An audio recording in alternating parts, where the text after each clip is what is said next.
ઉનાળાની સિઝનમાં આપણે શું ના કરવું જોઈએ તો એના વિશે જોઈએ તો જમવામાં ખાસ કરીને તીખું, તળેલું, મસાલેદાર વસ્તુઓ, વધારે બહુ જ ખાટું અને ખારી વસ્તુઓ જે આપણે ઘણીવાર બેકરી અને ફરસાણની દુકાનમાંથી લાવીને ખાતા હોઈએ છીએ, ખારી અને ખાટી વસ્તુઓ ના ખાવી જોઈએ.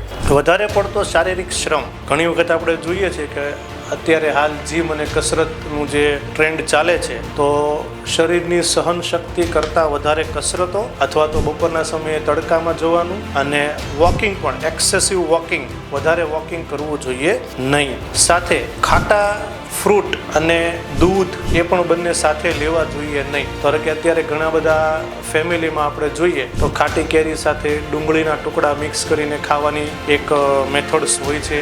સાથે ખાટા ફ્રૂટ, અત્યારે દ્રાક્ષ આવતી હોય છે, પાઇનેપલ આવતું હોય છે. તો એવું જ્યારે આપણે કઈ વસ્તુ લઈએ તો દૂધની સાથે વાનગી અથવા દૂધની કોઈ બનાવટ ના લેવી હિતાવહ હોય છે. અને ડ્રિંક્સમાં અથવા તો પ્રવાહી લિક્વિડમાં ખાસ કરીને કોફી અને ચા, ઘણીવાર ઘણા લોકોને કામ કરતી વખતે દિવસમાં 4-5 વાર 7 વાર ચા પીવાની હેબિટ હોય છે. ઉનાળામાં ખાસ એ હેબિટ ઓછી કરવી જોઈએ અને એની જગ્યાએ લીંબુ શરબત, વરિયાળી શરબત અને કોકમનું શરબત છે, ગુલકંદ છે, છાશ છે અથવા બીલીના જે ફ્રૂટ છે એનું પણ શરબત આપણે લઈ શકીએ.